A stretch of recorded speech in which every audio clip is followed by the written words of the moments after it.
झोपड़पट्टी बनाकर रहने वालों की कोई इज्जत नहीं होती। ऐसे लोग कहीं पर भी झुग्गी झोपड़ी बनाकर रहने लगते हैं। फिर जब भी सरकार उन्हें वहाँ से भगा देती है तो दूसरी जगह ढूंढकर वो लोग रहने लगते हैं। उन्हीं झुग्गी झोपड़ियों में मीरा नाम की एक लड़की भी रहती थी। अम्मा, वो देखो ट्रेन जा रही है। ट्रेन जा रही है तो मैं क्या करूँ? हम लोग भीख मांगकर अपना जीवन यापन करते हैं। ट्रेन में बैठने का सपना भी मत देखना। ट्रेन में बैठने में कौन सी बड़ी बात है अम्मा? झुग्गी झोपड़ी में रहने वाले बहुत सारे लोग ट्रेन में बैठकर इधर से उधर जाते रहते हैं। वो सब बिना टिकट लिए ही ट्रेन के डिब्बों में घुस जाते हैं। हम लोग कोई भी ऐसा काम नहीं करेंगे जिसमें हम लोग फंसे। भीख मांगकर गुजारा जरूर करते हैं, लेकिन जेल में जिंदगी बिताने से तो बेहतर ही है। उन लोगों ने जहाँ पर अपनी झुग्गी झोपड़ी बना रखी थी वहीं से ट्रेन भी गुजरती थी। उसी रेल की पटरी पर सुबह सुबह वो लोग शौच करने भी जाते थे। वहीं दूसरी तरफ वहाँ से थोड़ी दूर पर रेलवे की पटरी के पास कुछ झुग्गी झोपड़ी और भी बनी थी, जिसमें पप्पू नाम का एक लड़का रहता था। पप्पा इधर आओ, एक बात बताओ। क्या बताओगे तुम? यही ना कि आज तुझे भीख में कुछ नहीं मिला? अरे नहीं पप्पा, भीख मांग मांग के हमने बहुत पैसे इकट्ठे कर लिए हैं। तो हमारी शादी काहे नहीं कर देते? फालतू में शादी में पैसा खर्च करके क्या फायदा, बता। पप्पू को शादी के कीड़े बहुत ज्यादा ही काट रहे थे। वो हर रोज रेल की पटरी पर ही शौच करने बहुत दूर तक निकल जाता था। एक दिन उसके पिता उसके पीछे पीछे चले गए, ये जानने के लिए कि आखिर इतनी दूर ये क्यों चला जाता है। तो उसने देखा कि वो हर रोज इस मीरा से मिलता था। उसने देखा कि उसका बेटा पप्पू मीरा से बातें कर रहा है। मीरा, इससे पहले कि हमारी झोपड़ियाँ यहाँ से हटा दी जाएं और तुम कहीं और चली जाओ, मैं तुमसे शादी कर लेना चाहता हूँ। आखिर कब तक हम दोनों भगने के बहाने एक दूसरे से मिलते रहेंगे? अरे तो इंतजार किस बात का कर रहे हो पप्पू? जो करना है तुम्हें करना है। तुम मेरे परिवार से बात कर लो और शादी कर लेते हैं। पप्पू जैसे ही वापस आने के लिए मुड़ा, वैसे उसका पिता भी वहाँ से भाग गया और भागकर सीधा अपनी झोपड़ी में आकर बैठ गया। पप्पू, अब मुझे समझ आ गया है कि तू मुझसे शादी के लिए रोज रोज क्यों कहा करता है। इतनी दूर तू सुबह हगने के लिए नहीं जाता था, बल्कि अपनी होने वाली बीबी से मिलने जाता था, है कि नहीं? अरे पप्पा, तुम तो बिल्कुल अंतर्यामी निकले। जब आप सबको जान ही गए हो तो जल्दी से चलो, मैं आपको मीरा के परिवार से मिलवा देता हूँ और हम लोगों की शादी तय कर दीजिए। देखो पप्पू, शादी में बहुत पैसा खर्च होता है।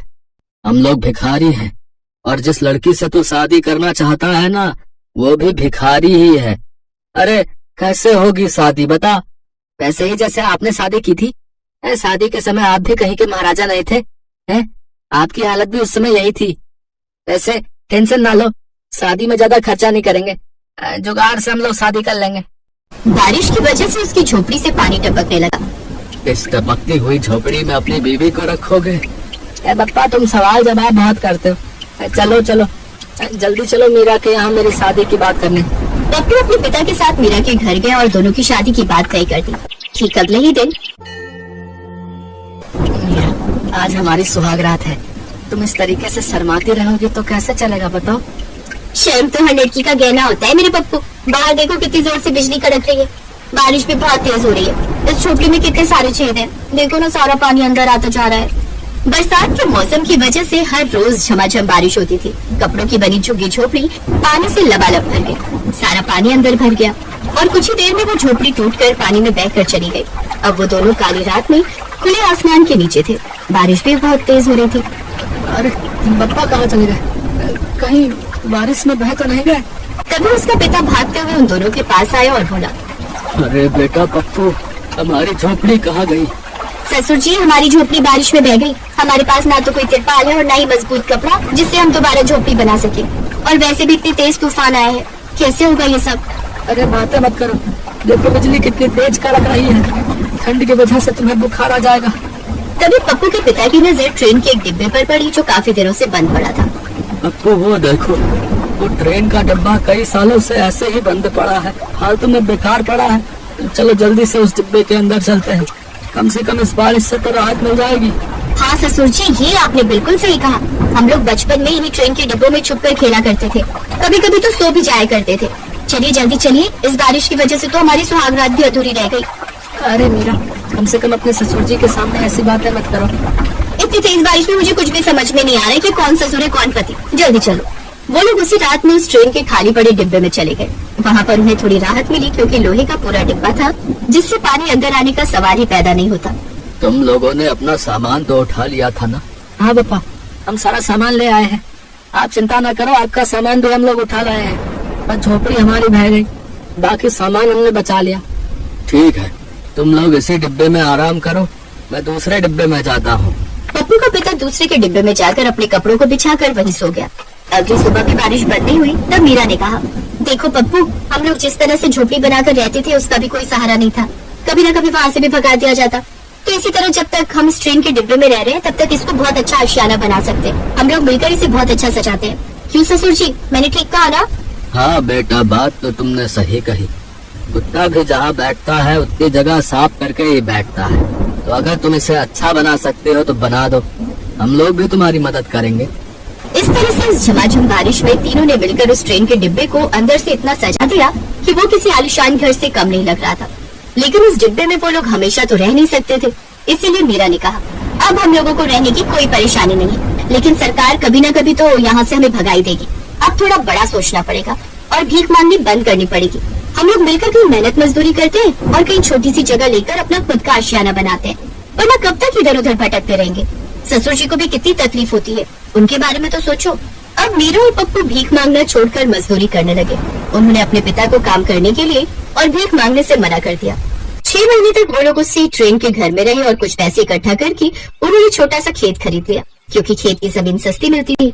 लेकिन अगले दिन वहाँ पर सरकार के कुछ लोग आए और उस ट्रेन के घर से उन्हें भगा दिया। पप्पा तुम चिंता मत करो, मीरा की वजह से ही हमें कुछ बड़ा सोचने का मौका मिला। वो ट्रेन का घर तो अब हमारा घर नहीं रहा, लेकिन जो खेत हमने खरीदा था वहाँ पर झोपड़ी बनाकर रहते हैं। फिर धीरे धीरे हम लोग पैसे कमा कर वहाँ घर भी बना लेंगे। पप्पू ने उसी खेत में झोपड़ी बना ली और वहीं रहने लगे। 6 महीने फिर से काम करके उन लोगों ने धीरे धीरे अपना भी एक छोटा सा घर बना लिया। अपना घर बनाने के बाद पप्पू वही पुरानी झुग्गी झोपड़ी वाले इलाके में आया और सभी को सीख दी कि हमेशा भीख नहीं मांगनी। मैं भी तुम लोगों की तरह भिखारी ही था। तुम सभी लोगों ने मेरी शादी में प्लास्टिक के ड्रम बजाकर हमारी शादी कराई थी। मेरा भी कर्तव्य बनता है ना कि तुम लोगों को अच्छी सीख दूं। कल से तुम लोग भी मेरे साथ मजदूरी करने चलोगे। सब लोग अपना अपना घर बनाओ। तुम लोग कब तक इधर उधर भटकते रहोगे भाई? और इस तरह धीरे धीरे उन सभी भिखारियों की जिंदगी भी बदल गई।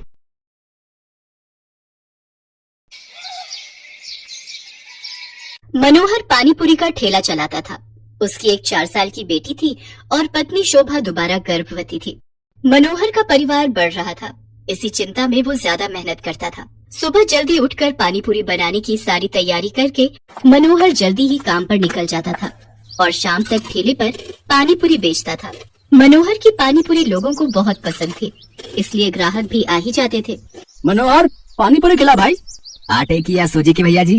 दोनों तरह की खिला दे। है भाई, तेरी पानीपुरी खाने में इतनी स्वादिष्ट होती है कि मजा आ जाता है भाई। हाँ मनोहर भैया, 40 रुपए की पानीपुरी पैक कर देना, पानी थोड़ा ज्यादा कर देना। अभी कर देता हूँ। आने जाने वाले लोगों की नजर मनोहर के ठेले पर पड़ी जाती थी और पानीपुरी तो एक ऐसी चीज है जिसे देखकर मुंह में पानी आ ही जाता है। इसलिए लोग उसके ठेले पर रुककर पानीपुरी खाते और आगे बढ़ते। पर कुछ दिनों से मनोहर के ठेले पर भीड़ आनी कम हो गई थी, क्योंकि मानसून आ गया था और रोजाना ही तेज बारिश आ जाती थी। इसलिए लोग सड़क पर कम रुकते थे। बिक्री पर असर होने से मनोहर की रोजी रोटी पर भी असर पड़ा था। ये लो, रोटी खा लो। शुभा, क्या बात है? चिंता में दिखाई दे रही हो? पूजा कहाँ है? दिखाई नहीं दे रही। वो पड़ोस वाली माला के घर खेलने गई है। वो शरद बाबू आए थे, मकान का किराया मांग रहे थे। बोल रहे थे 15 दिन ऊपर हो गए हैं, उन्हें अगले हफ्ते तक किराया चाहिए, नहीं तो हमें ये घर खाली करना पड़ेगा। उन्हें हमसे ज्यादा किराया देने वाले किराएदार मिल रहे हैं। अरे तू चिंता मत कर, इस हालत में तू चिंता करेगी तो बच्चे पर भी असर पड़ेगा। मैं शरद जी को कल बोल दूंगा, वो मुझे कुछ दिन की मोहलत और दे देंगे। मनोहर शोभा को तसल्ली दे देता है, पर वो खुद ही बहुत परेशान था, क्योंकि उसी शाम जब वो काम से लौट रहा था तो लोगों में बारिश और तूफान को लेकर चर्चा बनी हुई थी। अरे मनोहर, तुमने सुना क्या? मौसम विभाग का कहना है कि अगले 4 दिनों तक भीषण तूफान और बारिश के संकेत हैं भैया। सड़कों पर पानी भरा रहेगा, इसलिए हम सब ने तो सोचा है कि कुछ दिन घर से ही ना निकले। तुम ठीक कह रहा भैया, 2-4 दिन अब घर पर ही आएंगे। वैसे भी मेरी अच्छी खासी बिक्री हो जाती है, पर डर भी तो है बारिश में अगर बाढ़ आ गई तो, सड़कों पर पानी भर गया तो, है घर नहीं लौट पाए तो। मैं तो सोचकर ही घबरा रहा हूँ भैया। चलो भाई चलो, समय से घर चलते हैं भैया। मनोहर उस शाम को हुई इस बात के बारे में सोच कर करवट बदल रहा था। उसे समझ नहीं आ रहा था कि वो अगले दिन जाए या नहीं, पर उसे मकान का किराया भी चुकाना था, इसलिए वो मकान मालिक शरद से बात करने जाता है। शरद जी, मैं अगले महीने तक आपको किराया दे दूंगा। अभी बारिशों का सीजन है तो काम बिल्कुल भी नहीं है। देख मनोहर, मैंने घर किराए पर देने से पहले ही ये शर्त रखी थी कि मुझे किराया समय पर चाहिए, पर तू हर बार ही किराया लेट कर देता है। अब मैं और देर नहीं कर सकता। तू अगले 2 दिन तक मेरा किराया दे दे, वरना घर खाली कर दे। मेरे पास इतना टाइम नहीं है कि तेरे से बात करूं, मुझे काम से जाना है। मनोहर चिंता में घुला घर लौट आता है। उसके पास कोई और चारा नहीं था, इसलिए वो अगले दिन फिर से पानी पूरी का ठेला लेकर काम पर जाने लगता है। पड़ोस की सुनीता भाभी कह रही थी कि अगले 2 दिनों तक बहुत बारिश होने वाली है, आप 2-3 दिन काम पर ना जाओ तो अच्छा है। शोभा, मैंने शरद जी से बात की थी, वो नहीं मान रहे हैं। उन्हें अगले 2 दिन में किराया चाहिए, इसलिए मुझे पानी पूरी का ठेला लगाने जाना ही होगा। मनोहर घर से निकल पड़ता है। वो ठेला लेकर जब अपनी जगह पर पहुंचा तो उसने देखा आज बहुत कम ठेले वाले खड़े थे। उसे पता था कि सबने पहले ही मना कर दिया था, इसलिए सब 2-3 दिन घर पर ही रहेंगे। मनोहर अभी अपना ठेला तैयार कर ही रहा था कि अचानक तेज बारिश शुरू हो गई और बारिश लगातार तेज होती जा रही थी। मनोहर का पूरा ठेला बारिश के पानी से भीग चुका था। उसका बहुत नुकसान हो गया था। हे भगवान, कितना नुकसान हो गया। सोचा था आज थोड़ी कमाई हो जाएगी तो किराए के थोड़े पैसे देकर शरद जी को संभाल लूंगा, पर अब क्या करूं? आज तो एक पाई की भी कमाई नहीं हुई। अब तो वापस घर जाने के सिवा कोई रास्ता नहीं। घर ही चला जाता हूँ। बारिश का पानी सड़कों पर भर रहा है, अगर कुछ देर और रुका तो यहीं फंस जाऊंगा। मनोहर अपने ठेले को अभी लेकर जा ही रहा था कि अचानक से एक गाड़ी तेजी से आती है और सड़क पर फिसलती हुई एक पेड़ से टकरा जाती है। अचानक हुए ऐसे हादसे से मनोहर दंग रह जाता है। वो देखता है कि गाड़ी एक महिला चला रही थी और बराबर में उसके एक छोटी बच्ची बैठी हुई थी। महिला को ज्यादा चोट आई थी और वो बेहोश हो गई थी। बच्ची को खरोंचे आई थी और वो दर्द से रो रही थी। मनोहर उनके पास जाता है और रोती हुई बच्ची को गोद में उठा लेता है। लोग उसका साथ देने से मना कर देते हैं। हे भगवान, न जाने ये कौन है। चुप हो जा बेटिया, इसके तो हाथ पर चोट आई है। अगर इन्हें कुछ ही देर में अस्पताल नहीं ले गया तो अनर्थ हो जाएगा। ए भैया, जरा ऑटो रोको। ए भैया, आओ भैया, जरा गाड़ी रोको। कोई रोक ही नहीं रहा, कोई भी मदद करने को तैयार नहीं हो रहा है। मैं इन दोनों को इस हालत में यहाँ मरने के लिए नहीं छोड़ सकता। मेरी आत्मा इसके लिए कभी हाँ नहीं कहेगी। अब मैं क्या करूँ? अब तो एक ही रास्ता बचा है।